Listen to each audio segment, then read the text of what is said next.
I jolt to life with the misplaced dread that I've slept through my alarm and am now late for work. The sun's well and truly risen, the day clearly in full swing. I check my BlackBerry. A few hundred new emails received through the night, fairly standard, but more relevant and noteworthy, it's Saturday. I slide back under the covers in my ice-cold abode. My apartment may be encased in glass, not a wise architectural move when designing equatorial real estate, but the electricity bill is footed by my employer and the air conditioning unit has not been afforded a moment of reprieve since I moved in 3 months ago. I could easily keep snoozing for another couple of days or more and still be far from adequately rested. This new gig is no picnic. Yesterday marked the completion of my official probation period. Not that such an achievement bears a particularly large amount of relevance. Firing's a part and parcel of every workday.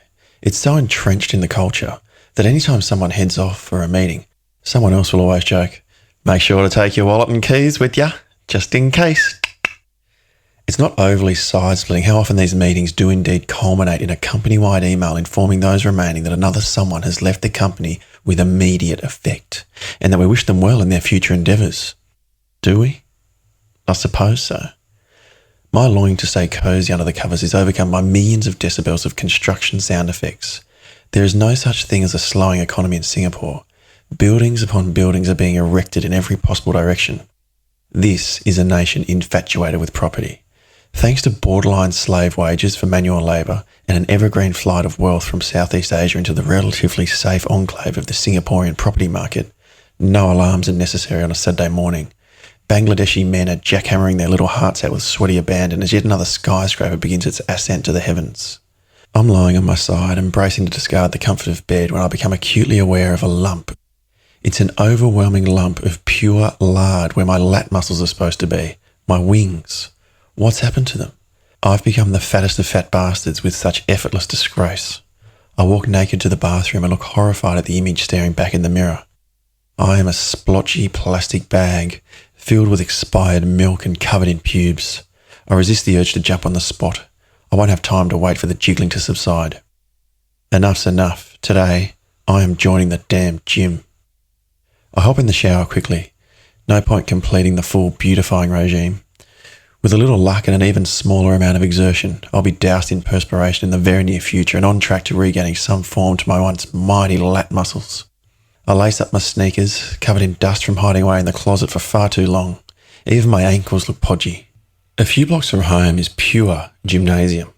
The anorexic praying mantis leotarded reception woman looks me over on the approach and prepares a new membership form before I even open my mouth. I complete the paperwork. She then offers a gym tour by one of the trainers. Before I can decline, a trainer emerges. You know the sort. Glass half full, brain wholly washed, skin completely waxed. Brad steps forward, dressed in a patronising grin and the usual hoopla of short shorts, a muscle tee and the vascular preserving accoutrement of every devoted gym junkie. Skins. Please. I compose my thoughts of wanting to choke Brad with a heavily laden bench press bar and focus instead on reliving the horror of seeing myself in the mirror this morning. Stay cool. He's trying to help. Brad embarks on a tour of the gym. It's a gym, mate, not the Museum of Natural History. I think he maybe even imagines he's assisted me by pointing out the leg press, the chin-up bar, and the various settings on the treadmill. Good tour, mate. Thanks, Brad. How about you show me the two-way mirror look into the ladies' change room so this isn't a complete waste of time? Just when I think the tour is over, he says I'm entitled to a free personal training session with the new membership. I'm poised to refuse, obviously, but decide against my better instincts. Fuck it, why not? Always trust your instincts, always. Having neglected the instinctual urge to boycott Brad's gift of a free training session, I now find myself strapped upside down to a chin-up bar via some NASA moon boots with blood flushing my cerebellum and Brad yelling at me to give him one fucking more. The one more Brad is referring to as the gravity-conquering act of reaching my fingers to the bar for the 30th time. Fuck this and fuck you, Brad. I'm stuck upside down to a fucking bar. Who's the moron here, hey? I give him the one more his life is so desperately lacking and then endure the dignity destruction of allowing Brad to undo the moon boots and cradle me in his arms back to an upright posture. Please, someone kill me. With my plunge towards insanity complete and 45 minutes of voluntarily entered into fitness-based torment behind me, I'm able to finally leave the gym, my free session over. Brad shakes my hand and tells me how well I did today. Just fuck off and die, buddy. I leave the Pure Gym and head straight to the New Zealand Ice Creamery at the mall right next to my place. I order a super max-sized chocolate thick shake. I suck with all the suction I can muster, and the shake's thickness is tantamount to icy chocolate cement. Pure diabetic ecstasy. Cop that, Brad. I return home shortly before midday, throw the sneakers deep in the closet, never to be spoken of or worn again, and take a long wool-out shower. Saturday is not really a rest day, not entirely. Owing to the fact that oil trading is potentially the most overly complicated career path I could ever hope to find myself on, a large chunk of every Saturday is spent back at the office, reviewing everything learnt in the past week, reading all the market dynamics and commentary articles that I've not had time to explore throughout the week, and continue to plough on through the volumes of material, textbooks and manuals Jana never ceases to throw my way regarding the oil trading world.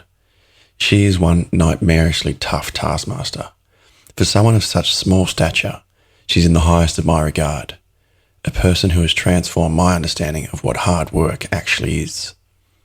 My physique may be bloated, but nothing's swelling as rapidly as my bank account. Without any free time or friends to engage in a social life, with the rent paid by Sion and no hint of a girlfriend to wine and dine in overpriced restaurants and bars, there is nigh on 60,000 Singapore dollars in my city bank account.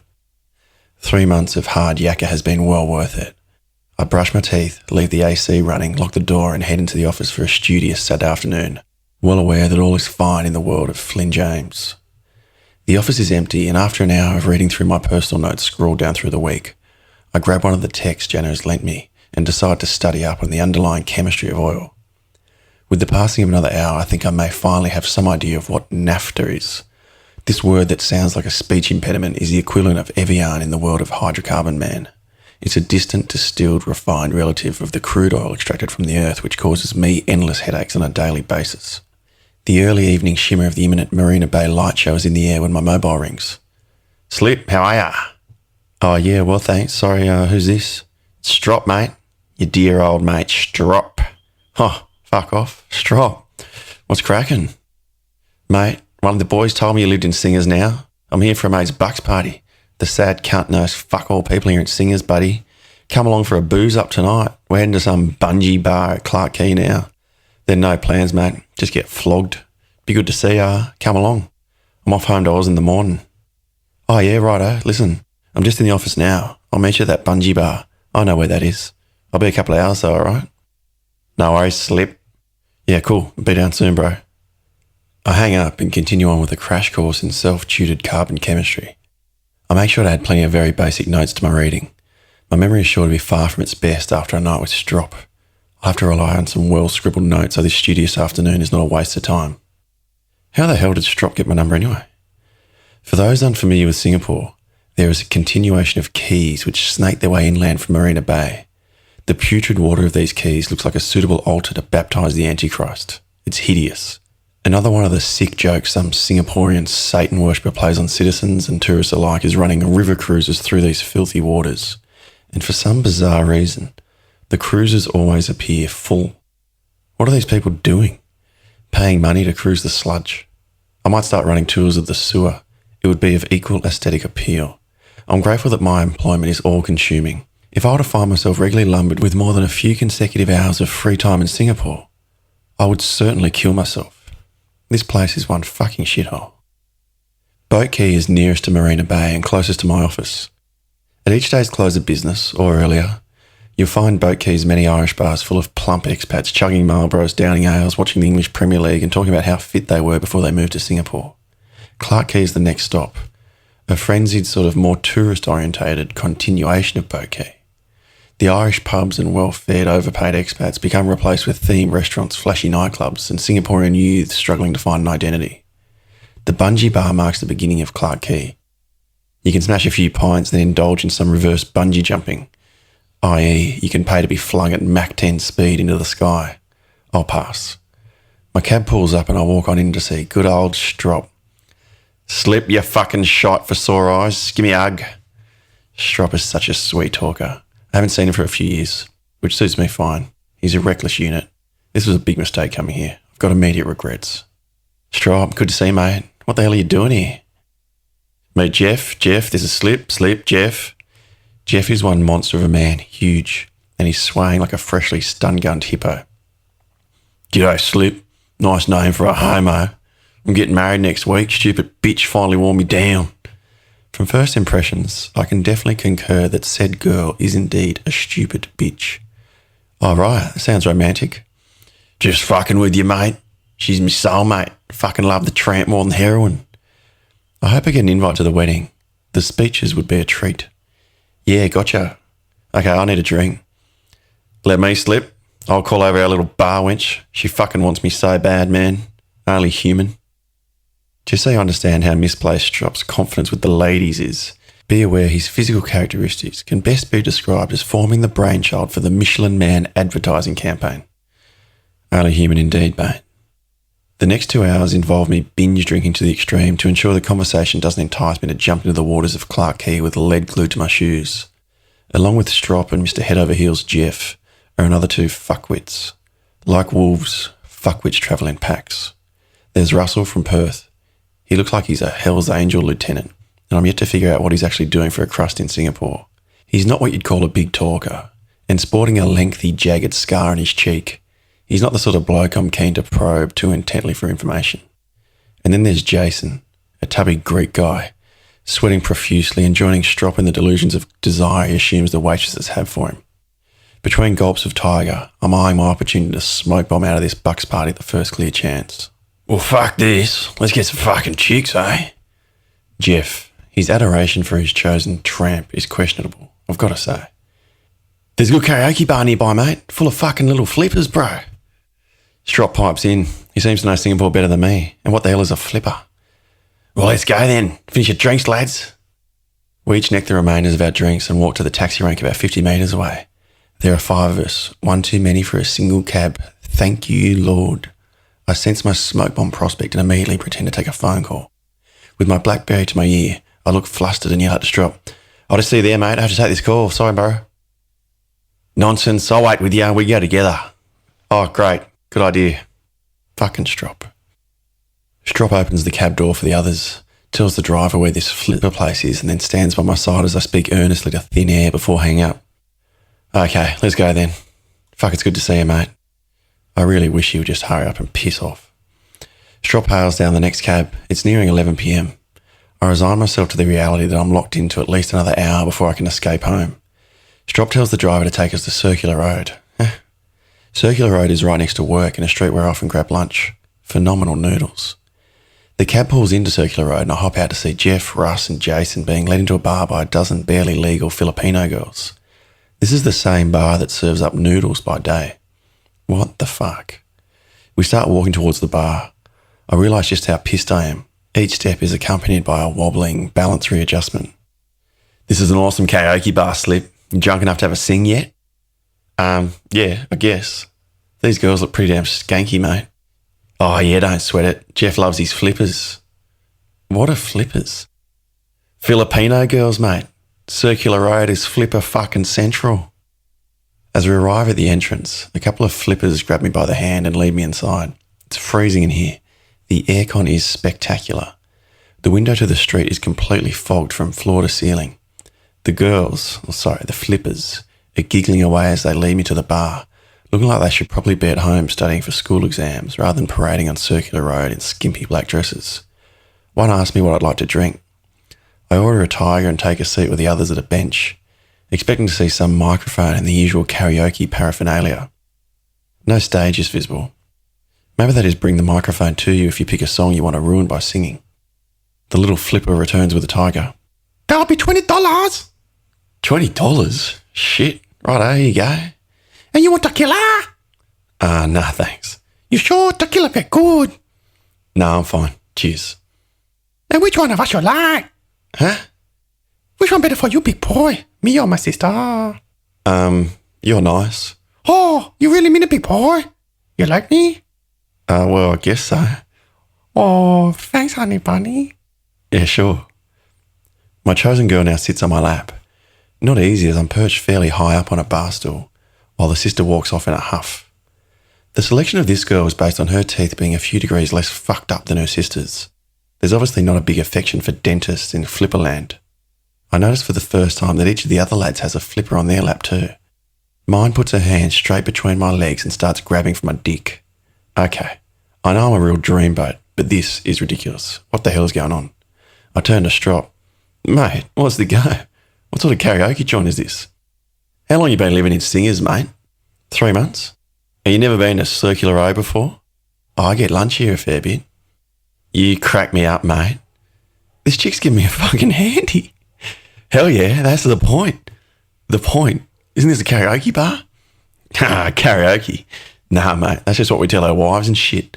These girls will suck you off, mate. It's fucking awesome. Order a round of tequilas and see what happens. Or don't see. You'll understand soon, buddy. I continue sipping on my beer, balancing this flipper on my thigh and trying not to lose a load as she frantically rubs away on my crotch like a cave woman trying to start a fire.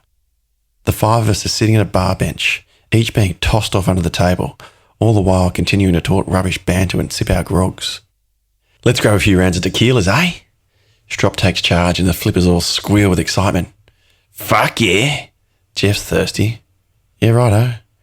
My enthusiasm is somewhat muted relatively. The barman fills up a few dozen plastic shot glasses of tequila while some old duck of a flipper appears from a back room and wheels a canister towards our table. The shots arrive and we all tuck in, flippers included. My flipper unzips my fly and looks into my eyes, giving me a crazed smile. You have nice dick. I want suck. As she says this, the old lady cranks a button on the canister. Within moments, the room is full from floor to ceiling with smoke. I can't see beyond a few inches. Visibility is non-existent. As I try to accustom myself to this newly formed Operation Desert Storm, I feel this flipper's lips sucking away on my cock. I grope through the smoke for another shot of tequila on the table and smash it down, trying to induce a coma so I can forget that this girl's teeth look like they belong to an angry guard dog. This head job is far from relaxing. The smoke settles to a level around chest height. There is enough clear air to see across the bench and witness each of the others' blowjob receiving faces. This is so fucked up. From chest level down, it's a sea of haunted house smoke and tequila-laced suction. I pull the girl away from my groin, zip myself up until I have to go to the toilet. This whole scenario is just way too heavy. She points to the corner of the room and asks if she can join me. What is wrong with this flipper? It's nice to be wanted, but I do need some solo reflection time and quickly dash through the smoke. I splash litres of water in my face. I can never eat noodles here again. I splash my water in my face for another minute and try to unexperience the past 5 minutes. No luck. I return towards the bar. The smoke is starting to fully subside. Jeff is now standing and facing the bench. As the smoke fades completely, I see his bare ass thrusting back and forth, his pants around his ankles, a pair of red high heels bouncing up and down his shoulders as he throttles the flipper now seated on the bar stool. The other blokes watch on, cheering. To hell with this karaoke bar. I walk past the Bucks Party Flipper Fuckfest smoke show into the street and hail a passing cab. As I open the cab door, Strop rushes into the street, zipping up his fly. Slip, where you going? I shut the door without replying and tell the driver to floor it to the abode. I'm out of bed shortly before my Monday morning alarm, having slept my way almost through the entirety of Sunday. The only waking moments for the Sabbath involved an ice-cold shower, ravaging the fridge and ringing family and friends at home for a healthy dose of wholesome reality. I'm up and bouncing. This week is no ordinary week. This week, for the first time in my Scion life, the Singapore office will be graced by God. God. Not that floozy pretender who created man in his own image or promised Abraham as many offspring as there are stars in the sky. As dire a proposal as that may sound. No, the true God to my universe. Scion's CEO and founder, Giovanni Farina.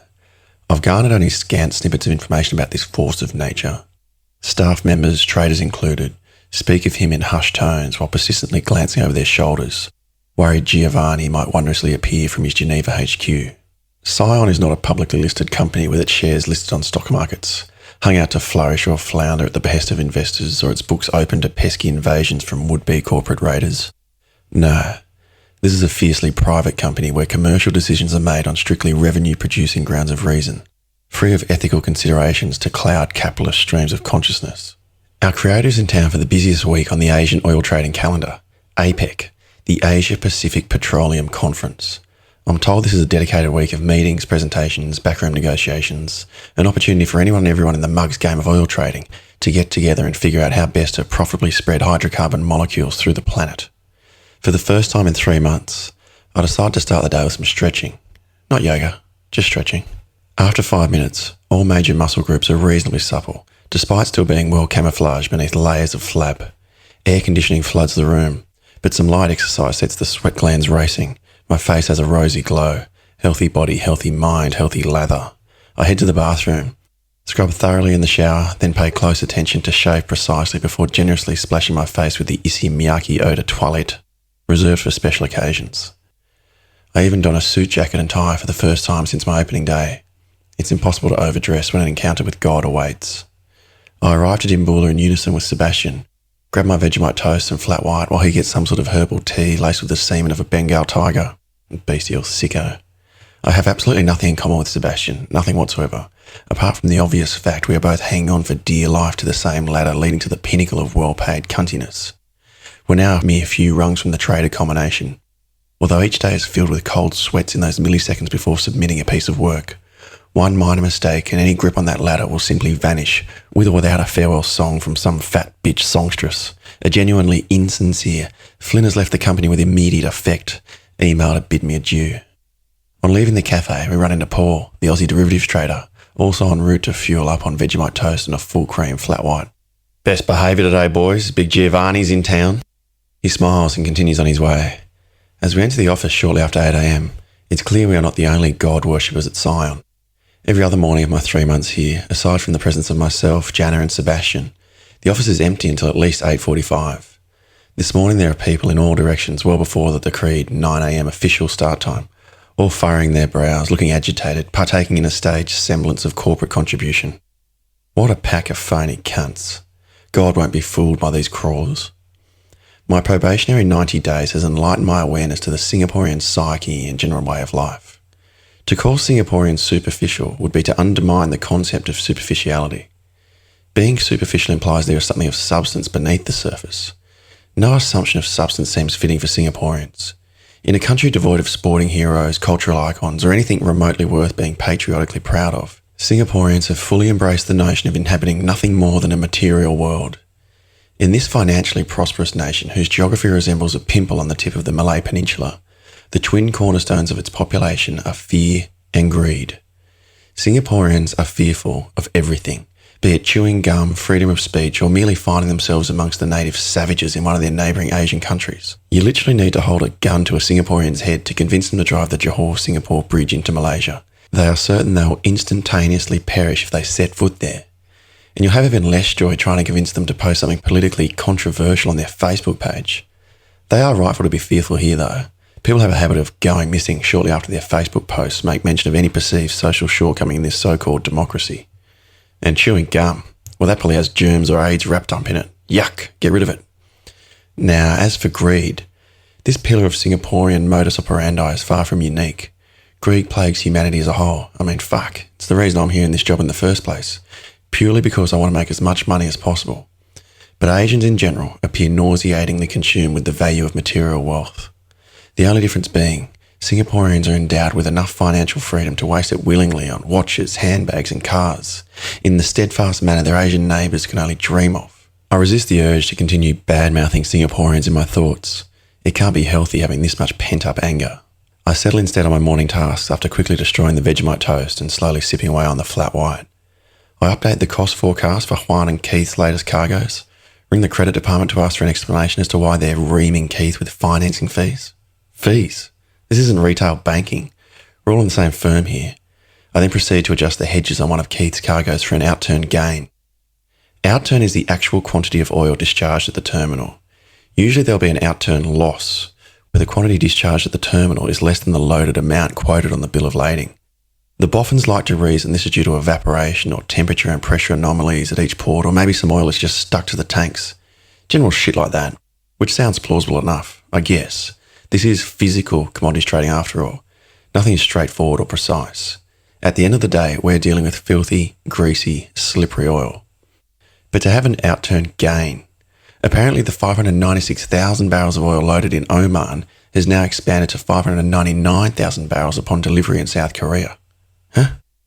There may certainly be temperature, pressure and many more differences between Muscat and Seoul, but an outturn gain of 3,000 barrels doesn't necessarily pass the Flynn James sniff test, regardless of what any boffin wants to tell me. The vessel this oil has travelled on must have been throwing regular crude oil swinger parties in the storage tanks during the voyage and didn't provide appropriate prophylactics. or someone's playing funny business at loading or discharge when reporting barrel quantities. Either way, fuck it. Keith isn't worried, and why should he be? 3,000 barrels at $100 per barrel? Hello, 300 grand of most possibly adulterated alchemy into the Scion coffers under Wang's ledger. I continue on with deals desking my way through the morning, grateful I didn't have to be the messenger for reporting an outturn loss. Keith and his frequent autistic outbursts scare the fucking shit out of me. Every afternoon when he's engaged in a trading frenzy down his broker box, yelling instructions in some kind of pigeon Singlish language he's invented, if you ever walk past and can see through the spit flying from his mouth to focus on his facial expressions, you'd think he's auditioning for an Asian adaptation of The Exorcist. I reread the contract for Juan's first ever transaction with a Russian counterparty to ensure he won't be sending Scion into bankruptcy. It seems okay to me, but what the fuck would I know? I'm a qualified physiotherapist who's also got a few years precious metals derivatives trading experience under the belt. I'm no lawyer, although if I were, I'd probably be the sort to sink my unlosable case by asking OJ to try on a glove. Anyway, it's time to focus on the worst part of each day, reporting the P&L, the profit and loss, for each of the traders' positions as of yesterday's close of business. Jana's boss, some narcissist I've never met who sits in Geneva, makes it a requirement for Deals Desk to provide a commentary of each trader's P&L performance. This is a nightmare for all concerned, especially me. Remember, I want the traders to not only like and respect me, I want them to love me. Meanwhile, I'm tasked with critiquing their trading decisions every day. It's like the ball boy telling Roger Federer how to hold his racket, not at the end of the match either, as infuriating as that would be for the most composed tennis player the world has ever known. No, tell him after every single point. This hellish tightrope walk is a daily balancing act which saps every shred of my linguistic capacity. There's a requirement to stroke egos, provide commercial insight, and ensure the P&L evaluation is perfectly correct, whether it is flattering to the trader or not. I complete my assessments, then email them to Keith, Juan and Paul, CCing the Milky Way galaxy of Scion busybodies who deem their awareness of such results imperative to their corporate existence. I remain glued to my screen for the next 2 minutes, awaiting an abusive tirade from any of the 3 traders for having misreported anything. Once this 2-minute stay of execution is complete, I hop on the phone to Mumbai to ensure they haven't lost any of Paul's overnight trades. Its option expires in 2 days, and as Paul originally promised on day 1, the Mumbai trade reconciliation specialists are experts in covering their tracks and misplacing trades, only to find them moments before the futures contracts expire and the market is about as liquid as ice, the very exchange which the trades are executed on in the first place. The ICE, the Intercontinental Exchange, must be growing sick of my panic calls in the hours before contract expiration, trying to channel Sherlock Holmes and piece together what indeed some curry enthusiast in Mumbai has managed to cock up so royally. Juan sits 4 places to my right. He stands slowly, stretching his arms over his head and holding the pose for a few seconds before heading my direction. He doesn't look upset, which would usually be the disposition on his face if coming to chat shortly after I sent him the P&L report. In my 3 months so far, it's rare I'm able to report any P in Juan's P&L report. He has a healthy knack for losing money. Each day I'm amazed when he returns from meetings and haven't received one of the immediate departure emails with his name featured. Jana, you mind if Flynn joins me for a meeting with the Chino pet traders? Juan wants me to join him for a trader meeting. This is a first. I'm kicking goals nice and early on this fine Monday morning. Oh, no, of course not. That's fine, Juan. All right with you, Flynn? Yeah, sure. Now? Yep. Let's roll, mate. Juan leads the way as we walk out of the office and to the elevators. I've kept the tie on, as uncomfortable as that may be against my newly evolved double chin. I'm not planning on removing the blasted slither of silk as long as a chance encounter with God is on the cards. We hop in the lift and walk straight out of the building into a waiting taxi. Patterson Road, thank you. Juan gives the driver instructions as he busily scrolls away on his BlackBerry. Yes, sir. Sorry for the stitch-up, Flynn, but there's no meeting to head to. Sorry, what do you mean? This APEC week, it gets properly underway for the traders on the Sunday evening. All the big swingers arrive from all around the world in one heap on the Sunday afternoon. They're gagging to make the most of time away from the rugrats and the missus, all fucking sweating for a hit of some Asian brass. Brass. You know, hookers, pros, ostros. I saw that juicy little blonde you put away a few months back last night. She was having her temperature felt through her panties by the sweaty mitts of some fat Texan fucker right in the middle of bricks. Despite being of strikingly obvious Asian descent, Juan's demeanour is part Pommy geezer, part American gangster. The words coming from his mouth simply don't match the Gollum-esque face they're spouting from. Oh, well. Nah, see, I just need your help. I'm in a fucking pickle. My girlfriend's Dutch. She's been back home for the past fortnight for her mum's birthday or some shit, and she gets back to Singers tomorrow. Well, I've been going proper bonkers on the horse this last week, mate. And I keep ending up with these stupid fucking desperate bitches who are on their fucking periods. What? Well, Fuck this one bitch. She bled everywhere. Oh well, fuck it. I pay her to get the fuck out of my pad and I just turned the mattress over. Result? Well, yeah, makes sense.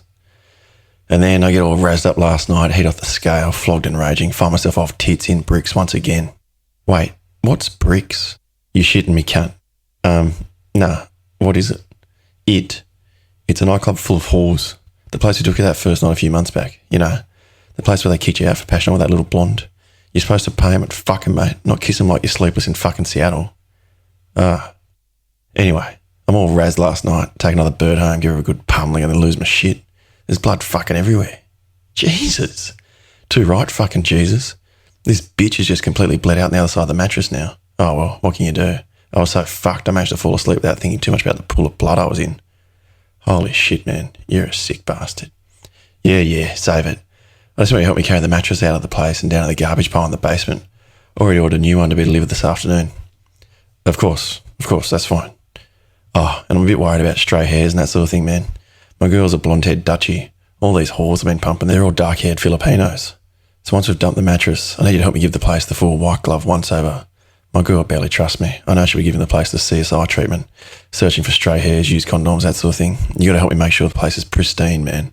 The place has to be spotless. Can't miss one black hair. If she finds one, I am fucked. Yeah, no worries. We hop out, Juan paying the driver while never losing sight or touch of his BlackBerry. This way, Flynn, just across here. You recognise that place over there? The Hyatt. Yeah, I've been there once to the International Food Buffet. Yeah, you mean the International Brass Buffet? Nah, not really. Food. Shut up, would you? Bricks is just down those stairs there, you daft prick. Just my luck I live right next door to the fucking place, isn't it? Every time I walk past here with the missus, I keep my head down in case one of the girls or the bouncers shouts out to me. We continue on to Juan's pad, 15 stories above Patterson Road, and spend the next hour removing a mattress that looks like evidence in a homicide case and crawl around with white surgeon gloves on our heads and cave diving torches strapped to our foreheads, eradicating the place of musty stains and prostitute hair extensions. We cab it back to the office. I feel grimy. Juan can't be too racked with guilt. He's already bragging that some whore is texting him, saying how much she wants to suck his cock tonight. The content of the message is nice, I suppose. The context could be better. I'm not looking forward to meeting his Dutch girlfriend someday, being forced to play the whole happy relationship charades game. What a pain. The cab pulls up in front of the office and I open the door to head in. Juan says he'll catch me later in the afternoon and to tell Jano I did really well in the meeting. I proceed into the office, watching the taxi shoot off with my partner in mattress disposal busily texting prostitutes from the passenger seat. Fuck knows where he's off to now. The elevator is empty, so I do what you always have to in such a situation. Check myself out in the mirror. I straighten my tie and double-check there's no menstrual flipper residue on my shirt, while at all times maintaining one disapproving eye on the pasty, podgy man staring back. I really should persevere with the gym. Even the almost insignificant jolting stop of the elevator at the 24th floor is enough to elicit a little bounce in my rapidly developing man memories.